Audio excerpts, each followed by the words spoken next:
आज हमारा वसुधा कल्याण की जो हमारी टीम है वह अपने सफाई अभियान करने हज़ारीबाग की एक बहुत ही प्रसिद्ध जगह जो है और जो हज़ारीबाग के सेंटर में स्थित है हज़ारीबाग छठ तालाब, जो कि छठ पूजा और छठ तालाब के नाम से भी प्रसिद्ध है। और छठ तालाब यहाँ पर छठ पूजा बहुत ही धूमधाम से मनाया जाता है। तो आप देख सकते हैं कि जिस जगह पर हम लोग छठ पूजा करते हैं और जिस गंगा मैया को लेकर के अपार श्रद्धा हमारे मन में होता है, आप उनके पानी का कंडीशन देख सकते हैं। जो पानी साफ होना चाहिए, क्रिस्टल क्लियर होना चाहिए, वो पानी बिल्कुल काला पड़ चुका है। वो पानी का आप रंग बता सकते हैं। और वाटर पोल्यूशन में हम लोग पढ़ते हैं कि अगर कोई वाटर का पानी टेस्ट अगर चेंज है और वाटर का अगर कलर चेंज है तो वही है वाटर पोल्यूशन। तो आप देख सकते हो और आप खुद ही इसका जवाब दीजिए कि ये वाटर पोल्यूशन है या नहीं है।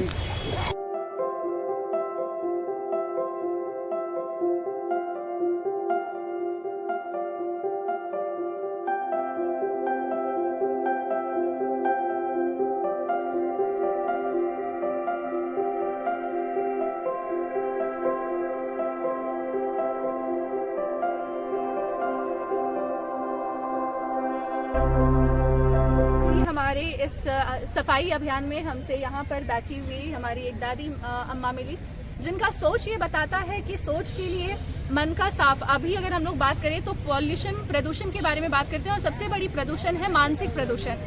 आइए मिलते हैं एक ऐसी दादी से जिनका मन साफ है और वो क्या कहती है हमारे सफाई अभियान को लेकर के।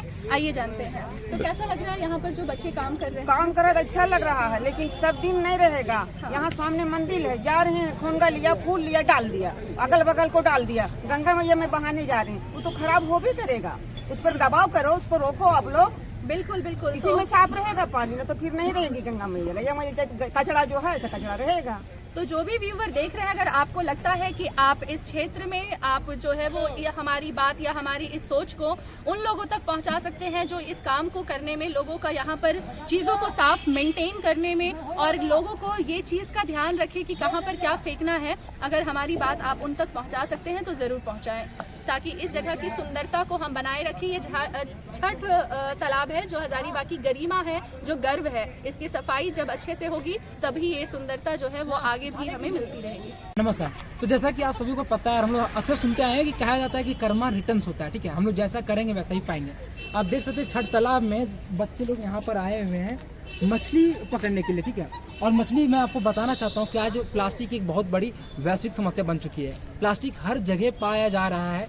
अगर हम लोग जो प्लास्टिक जो पूजा कर रहे हैं, ठीक है, जो भी हमारा विसर्जन का सामान होता है वो सारा विसर्जन का केवल बायोडिग्रेडेबल के साथ के को ही डालना चाहिए, लेकिन उसके साथ साथ हम लोग यहाँ पर प्लास्टिक जो नॉन बायोडिग्रेडेबल उसको भी डाल रहे हैं। प्लास्टिक डालने से क्या हो रहा है, जो मछलियाँ यहाँ पर मछलियाँ प्लास्टिक का जो माइक्रो प्लास्टिक से मछलियों के अंदर जा रहा है और मछलियाँ हम लोग ये मार करके जा रहे हैं बच्चे। अभी उन मछलियों को बेचा जाएगा या फिर खुद हम लोग खाएंगे और उन मछलियों के जरिए हमारा जो माइक्रो प्लास्टिक से हमारे बॉडी के अंदर में आएगा, जो कि आज के समय में सबसे बड़ा रीज़न है कैंसर का। कैंसर जैसे जो बीमारियां हो रही है वो कहीं ना कहीं माइक्रो प्लास्टिक्स के कारण ही हो रही है। तो कहते हैं कि कर्मा रिटर्न्स हो रहा है, वो चीज़ें आज आपको यहाँ पर साफ सुथरा रूप में दिख रहा है कि कैसे मछलियों के जरिए प्लास्टिक हम तक रिटर्न पहुँच रही है। तो इस चीज़ पर जरूर सवाल बहुत जरूर आप लोग गौर करें, इस पर जरूर ध्यान दें कि हमें प्लास्टिक्स को यहाँ ना फेंकें, क्योंकि वो प्लास्टिक रिटर्न हमारे अंदर आ रहे हैं जो कि हमारे जान माल की क्षति पहुँचाएगी।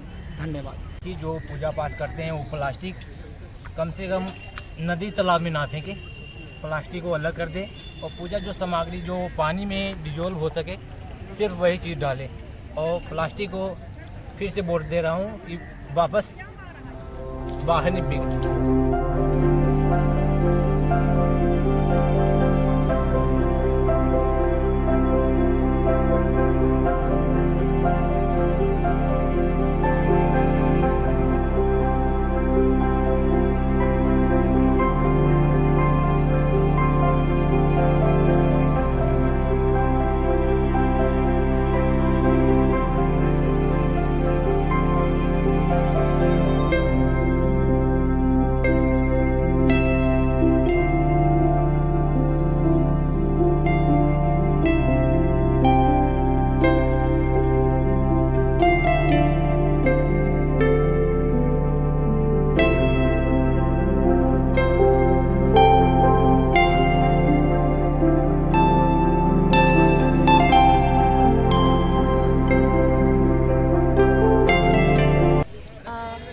हमारे साथ इस सफाई अभियान में हमारे बीच में है सेंट कोलंबा महाविद्यालय के फिलॉसफी के हेड ऑफ द डिपार्टमेंट। तो आइए जानते हैं उनका क्या विचार है इस छठ तालाब में फैली हुई पसरी हुई कचरों के ढेर के बारे में।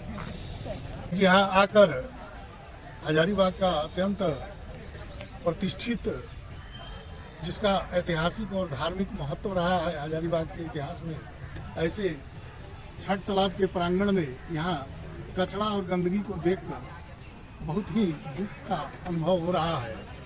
यहाँ आसपास के लोगों को इस पर ध्यान देना चाहिए और हम इस अवसर पर वसुधा कल्याण और अंजलि मैडम को बहुत बहुत धन्यवाद देते हैं कि उन्होंने इस तरफ ध्यान दिया और आज हम लोगों को भी बुलाकर इससे अवगत कराया है।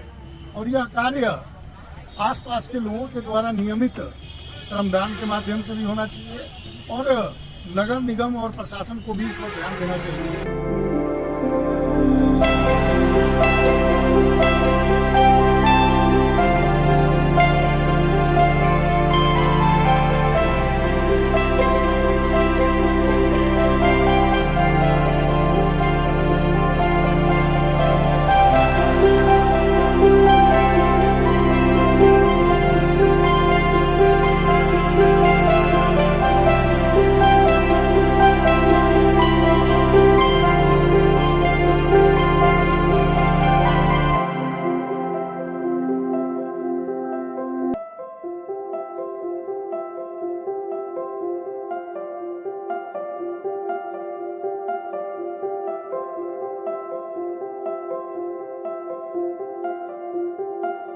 आने वाले आगामी 3 मार्च को वर्ल्ड वाइल्ड लाइफ डे है और world wild life day ecosystem biodiversity की अगर हम बात करते हैं, जिसमें एक्वेटिक इकोसिस्टम एक बहुत ही इम्पॉर्टेंट जो है वो जगह है।